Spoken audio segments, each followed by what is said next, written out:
ചിങ്ങം 1 കർഷക ദിനം ആചരിക്കാൻ വേണ്ടി സർക്കാർ തയ്യാറെടുക്കുമ്പോൾ ഇന്ന് ഈ കർഷക ദിനത്തിൽ ഒരു വഞ്ചനാ ദിനവും കരിദിനവുമായി എല്ലാം ആചരിക്കുകയാണ് കർഷകർ. പാലക്കാട് നെൽകർഷകർ ഇപ്പോൾ പാലക്കാട് കോട്ട മൈതാനം 5 വിളക്കിന് സമീപത്തായി കരിദിനം ആചരിക്കുന്നതിൻ്റെ ദൃശ്യങ്ങളാണ് കാണുന്നത്.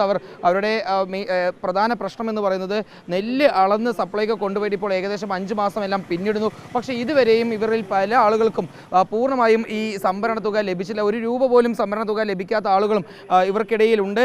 ഏതായാലും ഓണമാവുന്നു. പക്ഷേ ഈ ഓണം അടുക്കുമ്പോഴും ഈ ഓണം എങ്ങനെ ഉണ്ണണം എന്നറിയാത്ത ഒരു അവസ്ഥയിലേക്ക് ഈ നെൽകർഷകർ മാറിയിരിക്കുകയാണ്. കാരണം നെല്ല് അളന്ന് കൊടുത്ത് ഇപ്പോൾ മാസങ്ങൾ കഴിഞ്ഞിട്ടും അവർക്ക് ഈ സംഭരണ തുക ലഭിക്കാതെ ആയതോടുകൂടി അവരെല്ലാം വലിയ രീതിയിൽ സാമ്പത്തിക ബുദ്ധിമുട്ടിലേക്ക് നീങ്ങിയിരിക്കുകയാണ്. ഇപ്പോൾ ദൃശ്യങ്ങളിൽ കാണുന്നത് കർഷകർ ഈ കെട്ടുതാലി ഉയർത്തിപ്പിടിച്ച് അവരുടെ പ്രതിഷേധം, സർക്കാരിനെതിരായിട്ടുള്ള പ്രതിഷേധം കാണിക്കുന്നതാണ്. കാരണം ഇനി ഇത്തവണത്തെ ഓണം ഉണ്ണണമെങ്കിൽ തങ്ങൾക്ക് ഇത് മാത്രമേ ഒരു പരിഹാരം ഉള്ളൂ, അല്ലെങ്കിൽ ഇത് വിറ്റ് കിട്ടുന്ന പണം കൊണ്ട് മാത്രമേ ഇത്തവണ ഓണം ഉണ്ണാൻ കഴിയുള്ളൂ. കാരണം ഈ നെല്ലിൻ്റെ സംഭരണ തുക ഇനിയും നൽകാൻ സർക്കാർ തയ്യാറായിട്ടില്ല. ഏതായാലും പ്രതിഷേധം ഈ തുക കിട്ടുന്നവരെ തുടരാൻ തന്നെയാണ് ഈ കർഷകരുടെ തീരുമാനം.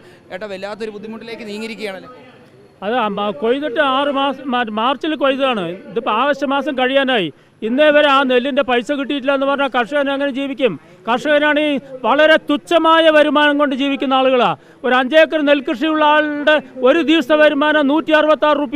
ഈ 166 രൂപ കൊണ്ട് എങ്ങനെ ജീവിക്കും എന്ന് മറ്റേ അന്തം വിട്ട് നിൽക്കുമ്പോഴാണ് സർക്കാർ അളന്ന നെല്ലിന് പൈസ തരാതെ ഉള്ള ഒരു സിറ്റുവേഷൻ ഉണ്ടാക്കുക എന്ന് പറയുമ്പോൾ അത് വളരെയേറെ ആത്മഹത്യയിലേക്ക് തള്ളിവിടുന്നതിന് സമമാണ്.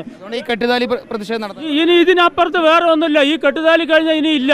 ഇതും കൂടി കഴിഞ്ഞാൽ ഇനി ഏതെങ്കിലും ഒരു കർഷകൻ ആത്മഹത്യ ചെയ്താൽ അതിന്റെ പരിപൂർണ്ണ ഉത്തരവാദിത്വം ഈ സർക്കാർ. കർഷകനായിട്ടുള്ള ഒരു മന്ത്രി ഉണ്ടല്ലോ പാലക്കാട് ജില്ലയിൽ, അപ്പോൾ നിങ്ങൾ അദ്ദേഹത്തോട് സംസാരിക്കൊന്നും ചെയ്തില്ല? അവരോട് പറഞ്ഞപ്പോൾ ആ മന്ത്രി സമരം ചെയ്യാനാണ് ആഹ്വാനം ചെയ്യുന്നത്.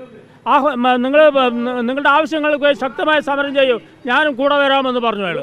ഒരുപാട് കർഷകർ ഈ പ്രതിഷേധത്തിൽ പങ്കെടുക്കുന്നുണ്ട്. വനിതകൾ ഉൾപ്പെടെയുള്ള കർഷകരെല്ലാം ഈ പരിപാടിയിൽ പങ്കെടുത്തുകൊണ്ടിരിക്കുകയാണ്. അവരുടെ കയ്യിലെല്ലാം ഈ ബോർഡുകൾ കാണാം. നെല്ല് വില ഉടൻ നൽകുക, സംഭരിച്ച നെല്ലിൻ്റെ തുക ഉടൻ നൽകുക, ഭൂനികുതി കൂട്ടി നെല്ലിന് കൊടുക്കാൻ പണമില്ല എന്ന രീതിയിലുള്ള അവരുടെ പ്രശ്നങ്ങളും ആവശ്യങ്ങളും എല്ലാം ഉയർത്തിക്കൊണ്ടുള്ള നിരവധി ബോർഡുകൾ അവർ ഉയർത്തിക്കാണ്. അച്ഛന് എത്ര രൂപ കിട്ടാണ്ട്? ഇനി 3.5 ലക്ഷം രൂപ. 3.5 ലക്ഷം രൂപ കിട്ടാനുണ്ട്.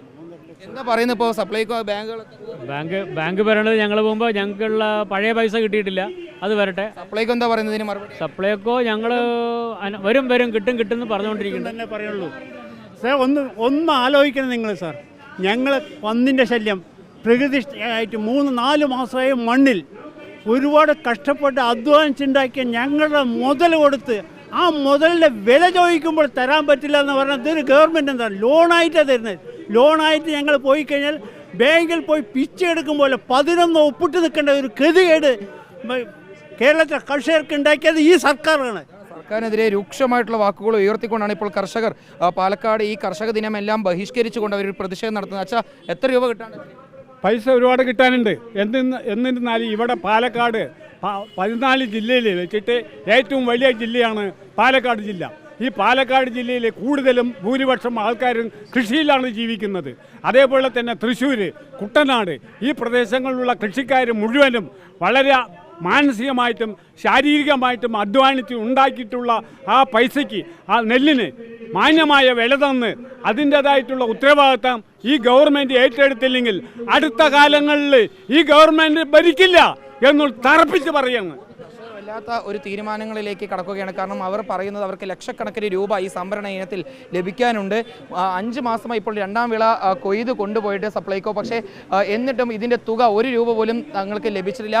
അതുകൊണ്ടാണ് ഇത്തരത്തിൽ അവസാന ഘട്ടം എന്ന രീതിയിൽ ഈ കെട്ടുതാലി സമരത്തിലേക്ക് ഉൾപ്പെടെ കടക്കേണ്ടി വന്നത് എന്നുള്ളതാണ് കർഷകർ പറയുന്നത്. ഏതായാലും സർക്കാരിനെതിരായിട്ടുള്ള പ്രതിഷേധം അവർ തുടരാനുള്ള ഒരു തീരുമാനമാണ് അവരിപ്പോൾ അറിയിക്കുകയും ചെയ്തിട്ടുള്ളത്. ഏതായാലും ഈ കരിദിനമാണ് ഇപ്പോൾ കർഷക ദിനത്തിൽ ഇവർ ആചരിക്കുകയും ചെയ്യുന്നത്.